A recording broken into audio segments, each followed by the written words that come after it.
Okay, from what I've seen with this thing, it's pretty much, I don't know how to describe it. It's not exactly like a sim accurate representation of the I don't even know whether to call it a plane, the aircraft. It's more like a toy. It really doesn't have a lot of the systems ready to go yet.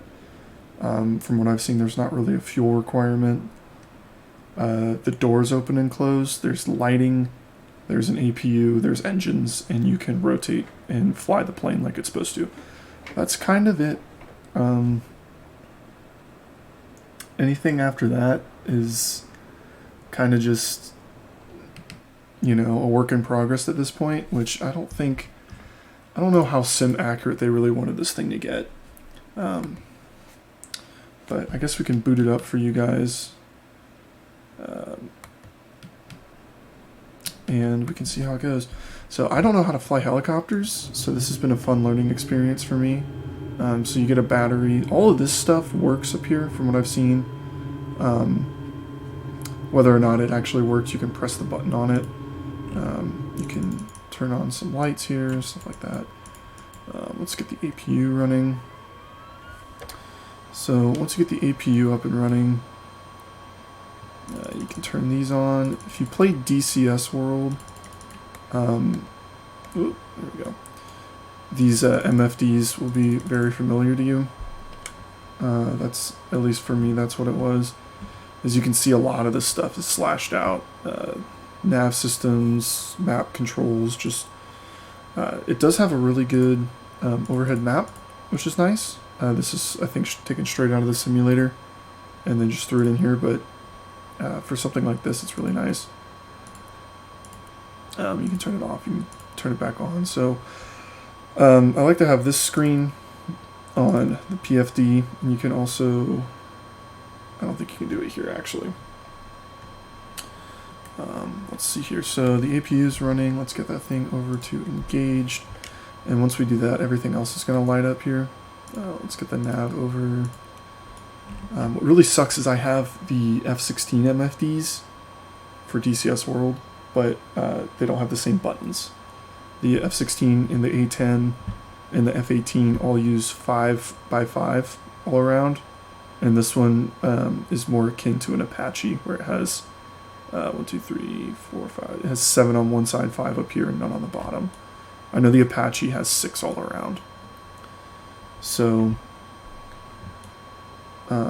I can't use my MFDs for this, which kind of sucks, but so this all functions, which is actually pretty cool. You can't input routes or anything, but if you want to just do course, heading, speed, altitude, vertical speed, all the hold modes, this all works, which I think is really neat.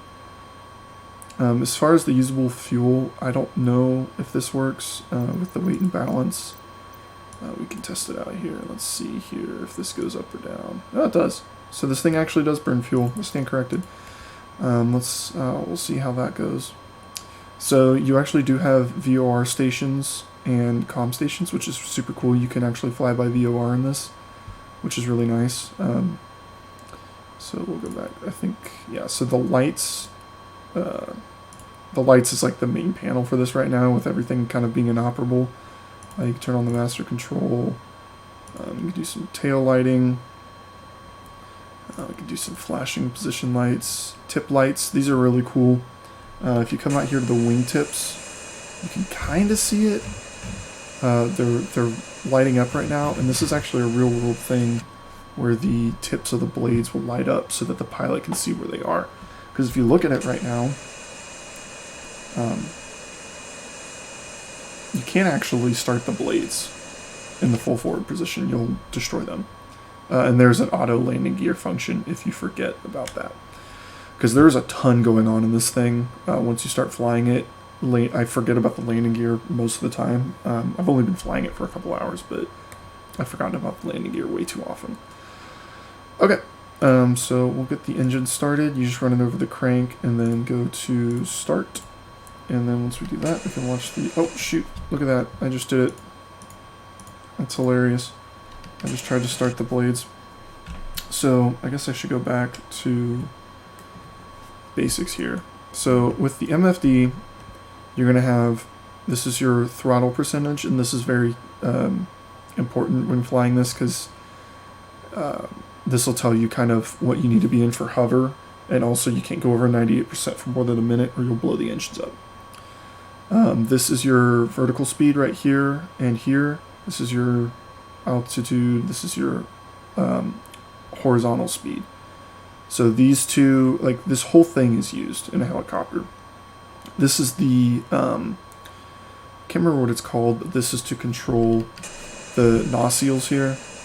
You can go all the way back to, I think, over 90 degrees, like 95, and down to 0 for flight. But to start, you need to bind this to, I think it's cowl flap 4. In cowl flap 4, it's, you need to do forward and, or open and close. So you should have it bound to both sides of a stick, maybe. I'm using the throttle here, and there's buttons on the side of it. So if you do it back, you see how it starts going up. So if you look outside, they'll start rotating, but it's really important because this little green bar tells you based on your current speed, lateral speed. This is important. It won't tell you where to put this for horizontal or vertical speed, but for horizontal speed, it'll tell you where to put this so you don't stall the aircraft for the most part.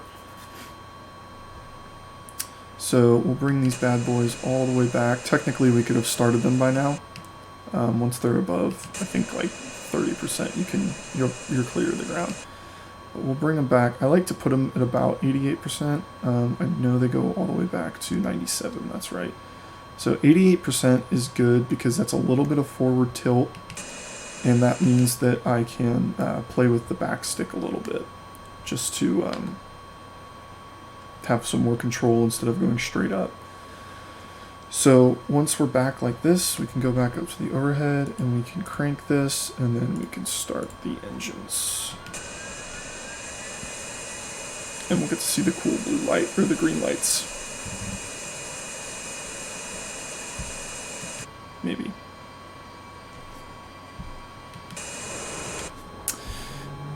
Oh, are they starting?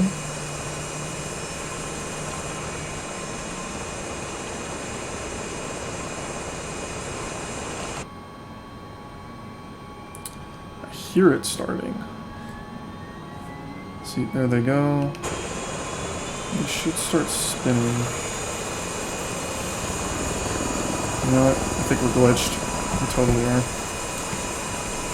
Okay, this happens sometimes. This thing did just come out. We'll restart it. And I think that has something to do with me trying to start it when the blades were in the full forward position. That's probably what happened.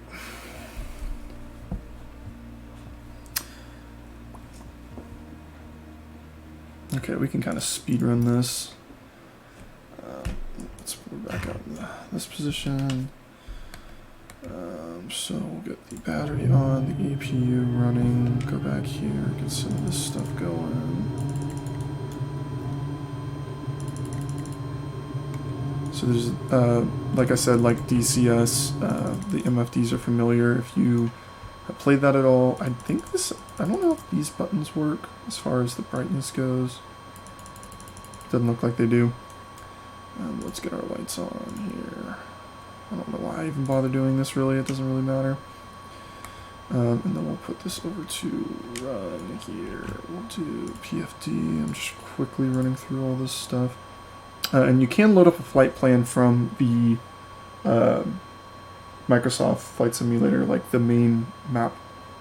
If you input a flight plan, it will show up very similar to how a G1000 will display it. Because this is just a G1000, pretty much. Okay, so we've got that. Let's not forget to bring back the blades here before we start things.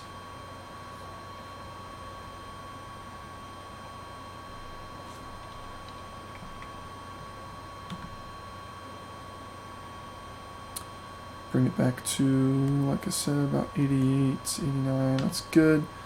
Come up here, this running gauge, we'll crank And then we'll start, and we should, there they go. Kind of jittery. I think they're still working out the animations. From the Orbex site, you can get this. It's about, I paid the $44 bundle version, which comes with 2 aircraft carriers. It's actually really cool. There's 7 locations that will spawn an aircraft carrier in the world that you can mess around with. Alright, so these are running. Nope. Let's turn off the APU. Get a little quieter in here. And let's see, where's menu 2? Let's turn on the tip lights.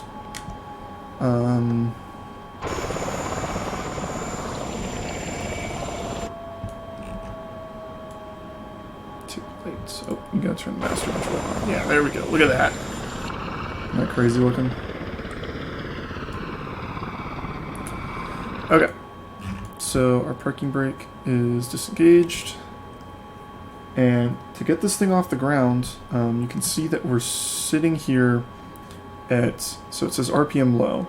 You can get to about 74% down here for that to go away. So right now we're 88, we're on the ground, we're stationary. So what I'm going to do is I'm going to bump this up to about 90, you can see we're starting to move. Once you get to about 92, you'll start to go up. If you go too far forward, you'll just bounce straight in the air. It's about 95. There we go. Look at that. There's that forward, because we're at 88% or 88 degrees on the blades. We went forward a little bit. So much like a helicopter here, we have to stabilize. Put in a little more power, go a little bit higher, gear up. And then when you're in hover like this, you can use the rudder here to rotate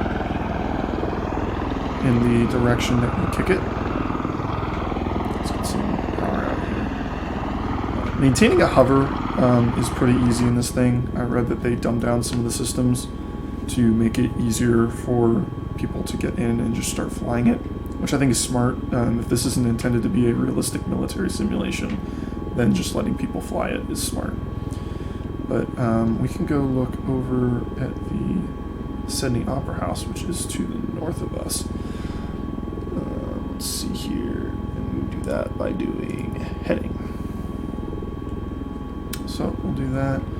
We'll flatten out here so we're not doing that. We'll rotate a little bit. You can actually spin this thing really quick. I don't think that's pretty accurate. So much like a regular helicopter, the way that you go forward is you just tilt forward.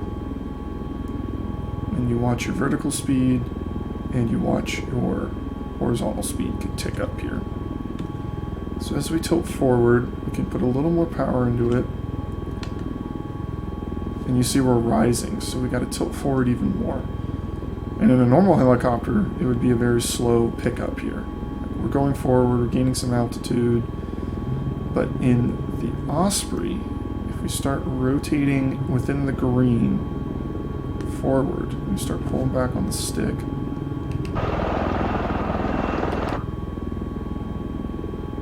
And you got to be careful about your vertical speed, because if you tilt forward too fast, you'll actually stall because there's nothing to keep you in the air at 70 knots. And then we'll start pushing it even further forward.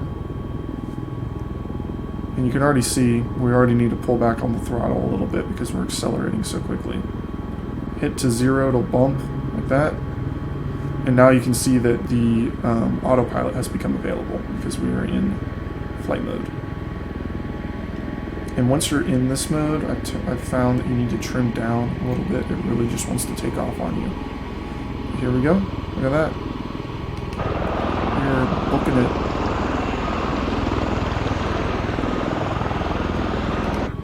You can look and see the green there, where the tips of the blades are. So I found that when you want to slow down, the first thing you need to do is pull out the throttle, make sure you stay level. I usually pull the throttle out to about 78-ish, 80-ish, doesn't really matter.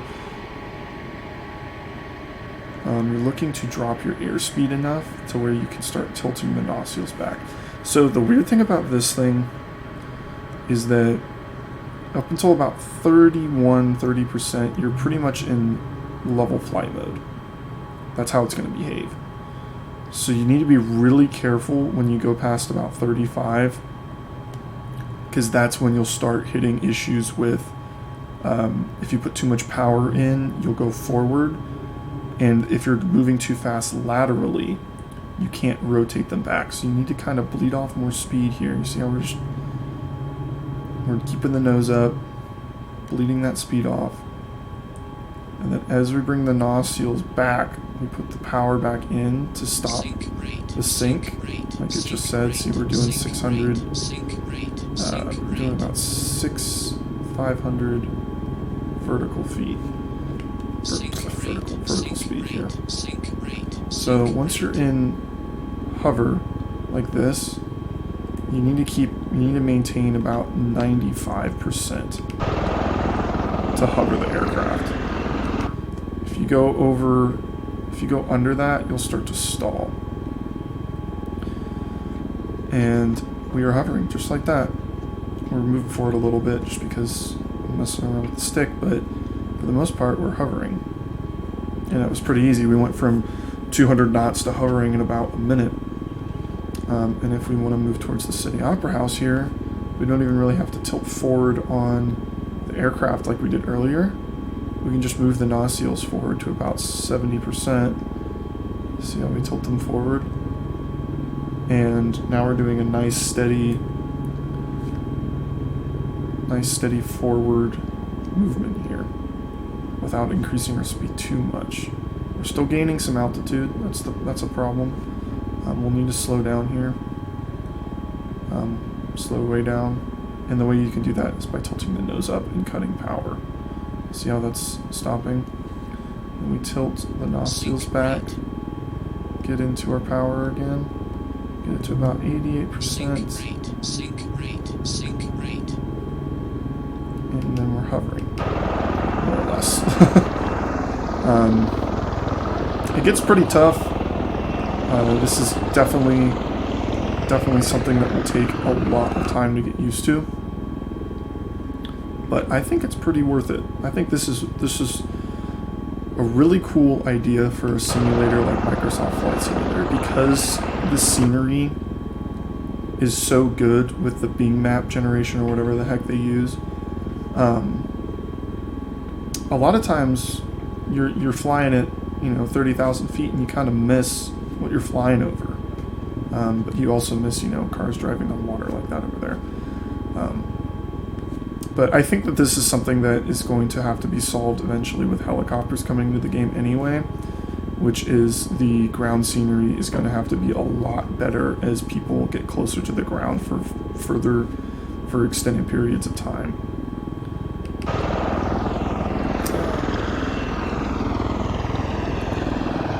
This takes all four limbs and 90,000% of my brain to do this.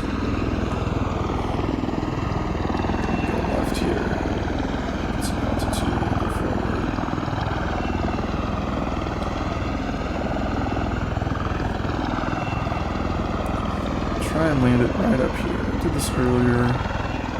It's much easier in the pilot seat so you can see all your speeds. You just kind of bring it down very gently. Everything's a very gentle movement. Nothing crazy. You start going backwards like that. Oh, there's the landing gear, like I said. Good news is we're a helicopter and we can just hover for a second. Figure this out. Probably go over to the left here, so we're not running into that railing.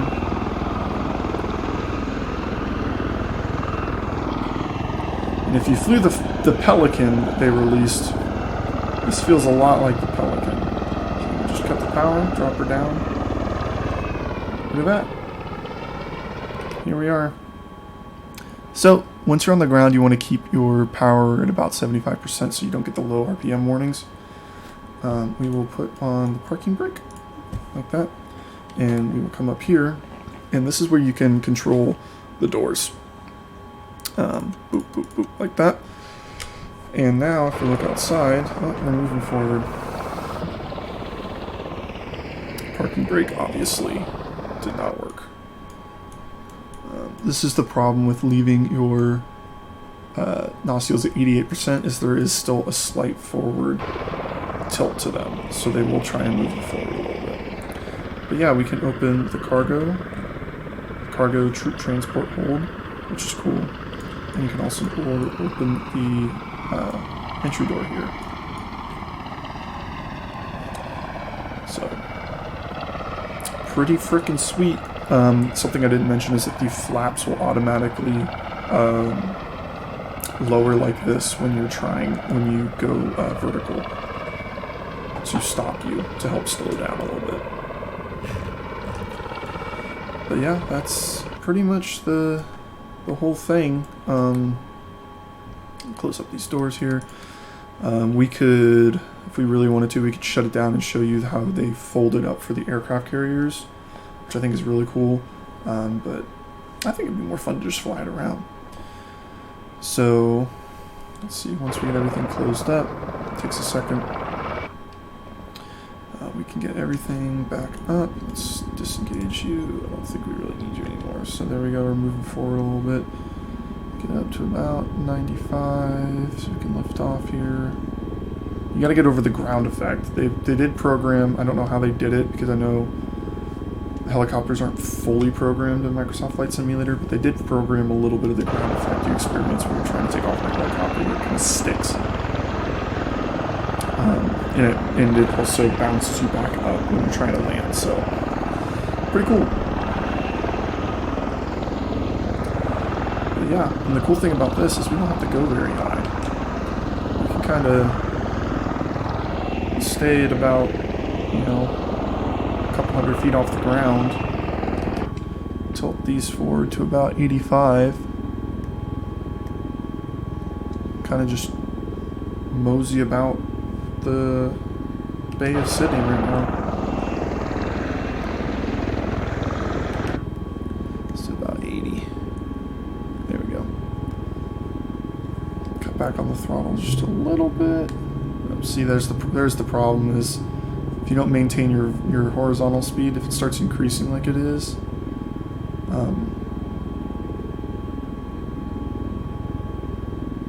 kind of need to cut back a little bit.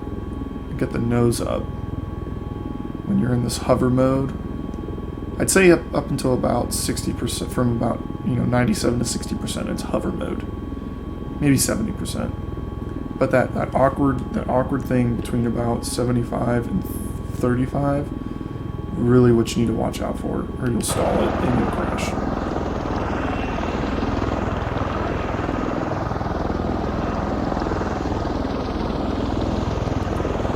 Pretty cool. Yeah, we're doing about 50 knots here.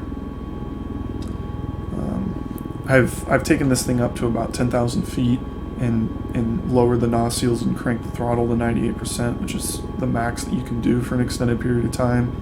And I've hit about 250 knots. So this thing kind of does it all. You can do 250 up to 20,000 feet, I think is what it does, or maybe higher, I can't remember. And then you can slow it down and hover. So this is, if you're looking to do a tour of any kind of landmark, or like we just did, go see the Sydney Opera House, stuff like that,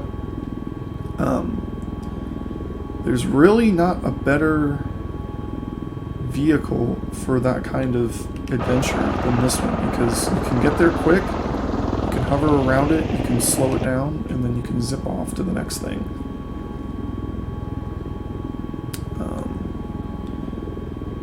Yeah, with the fuel feed, I'm really interested to see how that goes. I don't really know if there's a exact limit to the fuel as far as, let's see here, so it says we got 5,340 usable fuel and we're feeding 1,200, I think that's per hour probably, into the engines. So that would give us, You know, at this rate, we could hover for 5 hours before we run out of gas. But if we increase it, do this, if we get the NOS seals really going here. See, we're at 99%. We gotta back off just a little bit on the throttle. Let's see, let's make sure that we don't get our vertical speed too low, or too high, I mean.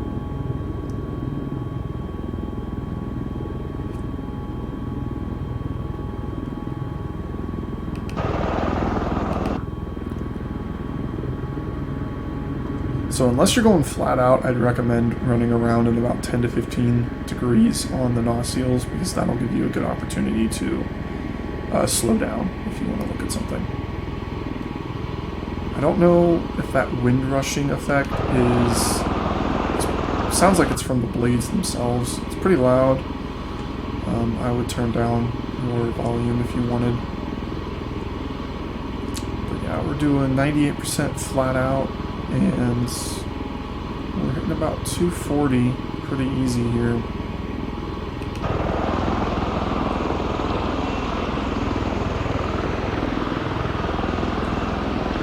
at that. It's so cool. It's crazy how close the blades get to the cockpit there. That's about 3 inches away from my face right now, if there wasn't a cockpit there. If there wasn't a glass cockpit window. So yeah, there's about 250. That's kind of your max. You don't get any crazier than that. If you really wanted to, you could land this thing kind of like an airplane. You just have to watch your NOS seals, you know, keep them about 30%. But yeah, you can do whatever you want with this thing. It goes wherever, does whatever, lands wherever. Land it like an airplane, take off from aircraft carriers like a helicopter, land like a helicopter. Pretty cool. So, I don't know, for $30, there's a lot of things you can buy in Microsoft Flight Simulator. There's a really good GA aircraft. There's, you know, the 310 is probably one of my favorite aircraft in the game. Just because it's so, you know, it's so intuitive to fly. There's a lot to do, even when you're at cruise.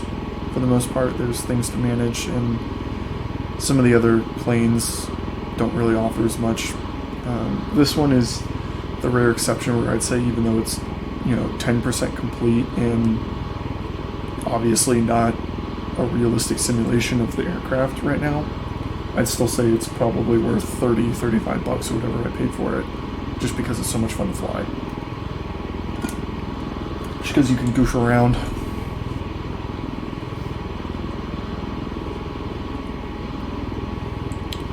So you can see our vertical speed is climbing, and that's without me doing anything. That's just the nature of the aircraft. It wants to go up.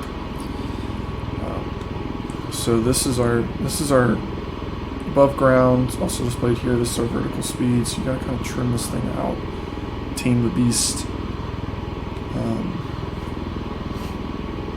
It's got a FLIR, which is pretty cool. This is like that, I don't know what it's called, like a virtual horizon. Something's pretty neat. I know that it's basically another G1000 mixed in, but still pretty cool. There's the Opera House, where we just were.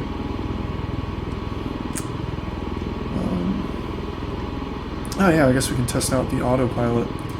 So, let's see, we're at about 2800, so let's see if we go up to... Let's see, it's going to be hard to hit from this angle. We go up to 3,000 feet. Let's maintain 250 knots. Let's keep our heading. We can't sync it to where you're at, which kind of sucks. But let's sync it to 180. We're doing 181, so we'll do that. So we'll hit autopilot. We'll engage it. It's going to hold 3,000, I think. It's kind of accelerating. We'll hold airspeed, and we'll hold our heading. Let's see, right now it's trying to bleed off it's not holding 3,000 at all. It doesn't know where 3,000 feet is. So maybe that doesn't work right now.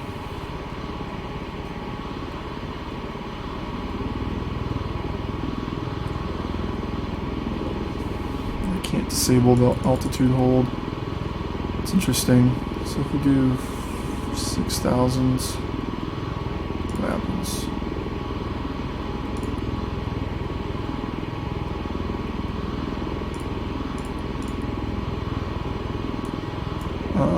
So once it actually takes over the throttle for you, which is kind of nice. Now we're still climbing. It doesn't know how to hold the altitude yet, it looks like, which is fine. There's really not a whole lot of fun in this craft. Just flying around on autopilot. It's kind of a manual deal. But we did overshoot the airport a little bit. That's fine. We'll come back around. Ease off the throttle. We gotta drop some altitude here.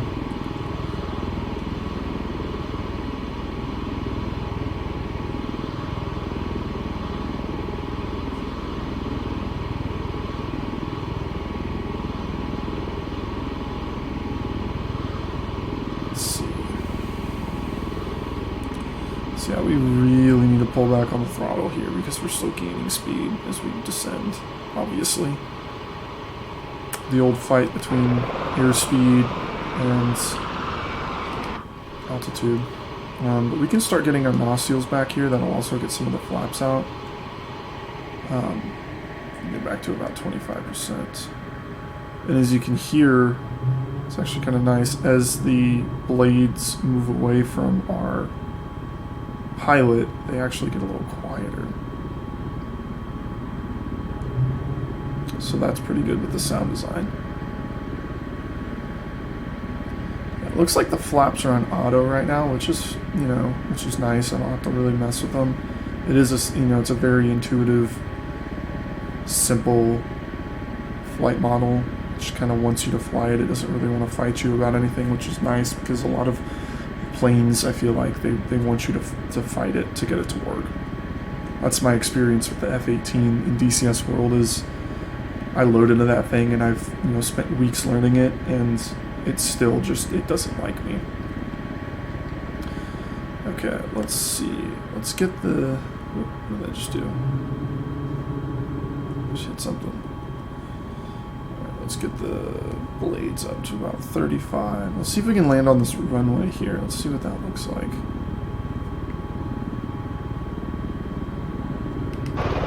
So that should be high enough. Maybe we need about 40.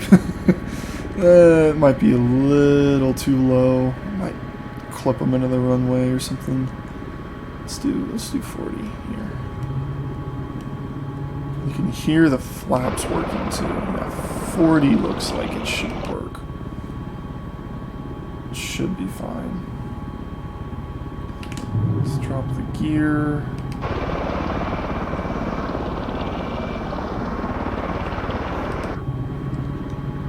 Let's get lined up here. I think we're a little high.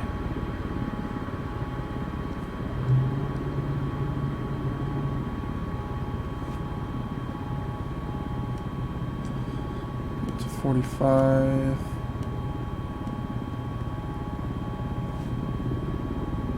Watch our vertical speed.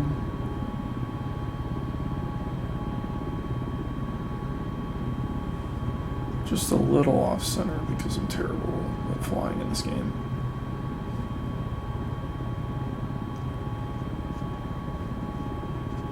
Let's see if we can land this bad boy. Ooh, that's quick. That was bad. That was pretty rough.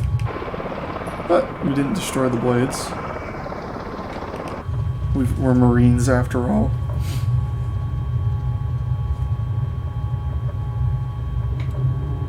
Slowing this bad boy down, not too hard. Let's get our nostrils up to, it takes them a while to rotate. Let's get them back up to about 88. There we go. And we can go hover back over to where we took off from, which was over across the bay here.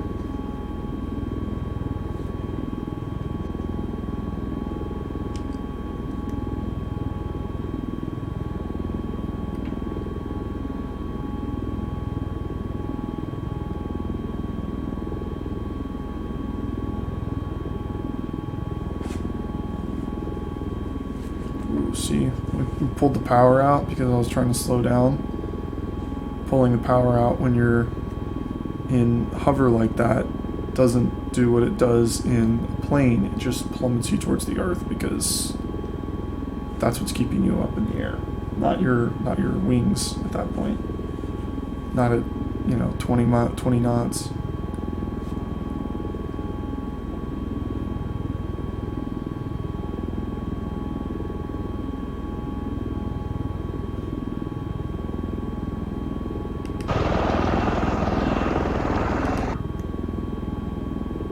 Let's get down to 80 here. I don't want to take all day just to get over there.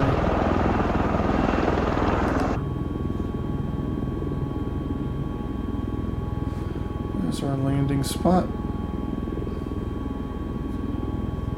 So let's pull out the power and over the nose a little. Gained a little too much altitude there.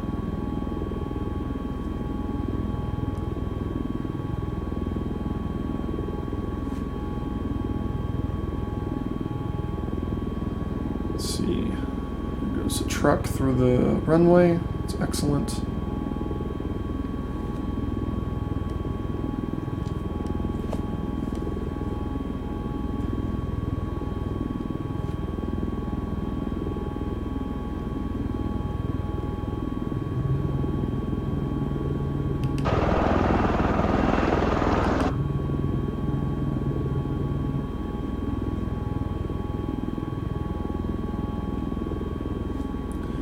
Careful about pulling back on the stick too far when you're in hover because that will just send you backwards.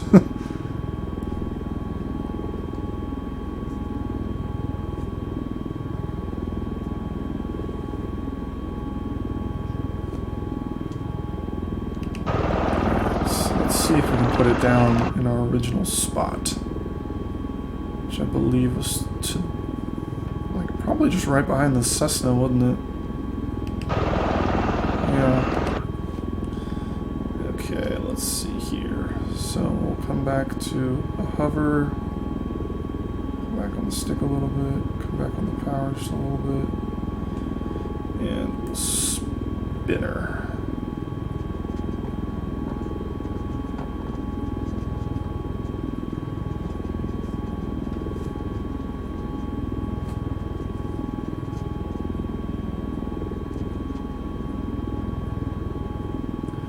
Nice gentle hover here. It's pretty nice to something so easy. Let's see if we can straighten it out.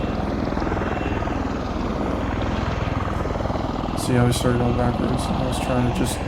The problem is you need to touch down. The problem is the best way to touch down in this is to get your back wheels first, kind of like a real airplane. But if you do that, you end up going backwards half the time. Alright. Does the parking brake actually work? Well, I'd say that was a pretty successful mission here. Let's turn the APU on so we can shut it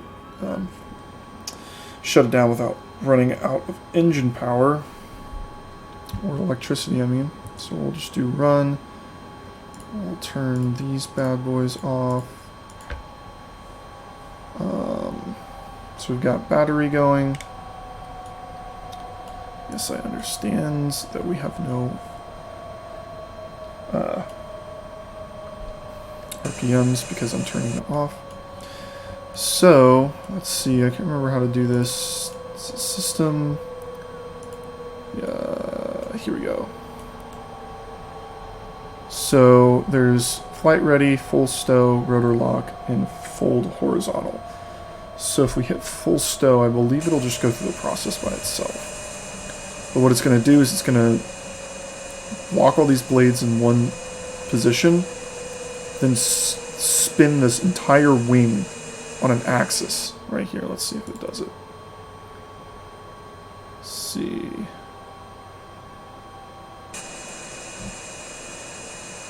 Let's see, is it spinning them?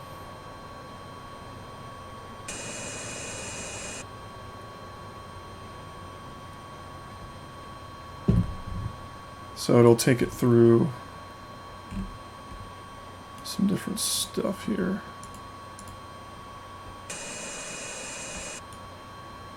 Do I have to hit rotor lock? There we go, yes. So it'll spin the rotors to the right position. Like that. And once they're there, the flaps will fold up to 0. And then, look at this. Isn't this freaking crazy?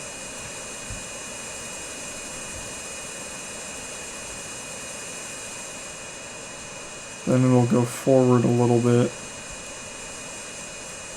So what this is used for is for stowing it on an aircraft carrier, because it's a really big plane, and obviously on an aircraft carrier everything needs to fit. So what it does is it just folds itself away. Look at that.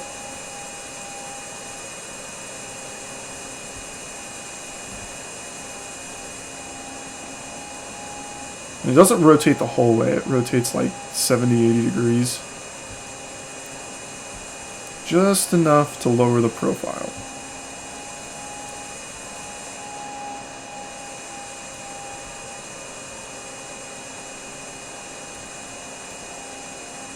Or does it go all the way? It might just go all the way.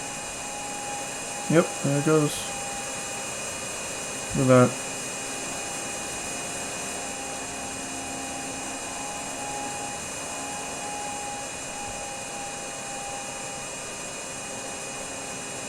There we go. So now you went from, you know, a tall and wide to a very, very short and a narrow profile. So you can slide this bad boy in next to about 4 others instead of where 2 should be. So there you go. So cool looking. I guess we can let everybody out. Let's see.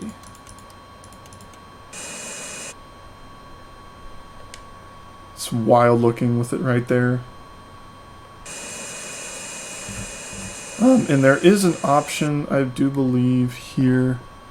I can't remember which one it is. There's door, side door. There's an option to have the door be automatic, so that when you take off, this bottom part folds up right here, but the top part won't, and the door will, it'll stay open until you hit a certain speed, then it'll close itself, which is pretty nice, so that if you're, you know, if you're landing quick and dropping troops off, hypothetically, you don't have to worry about the doors. But yeah, let's turn off the APU, shut off the battery, and there you go. So just a quick little stream, just a quick little video to put up, but I thought it was worth sharing how much fun the Osprey is. You know, it's definitely going to be something that I tool around with for this foreseeable future for touring and sightseeing and everything like that. So if you guys like the video, subscribe or like the stream so that you guys can see what comes up next. Thanks.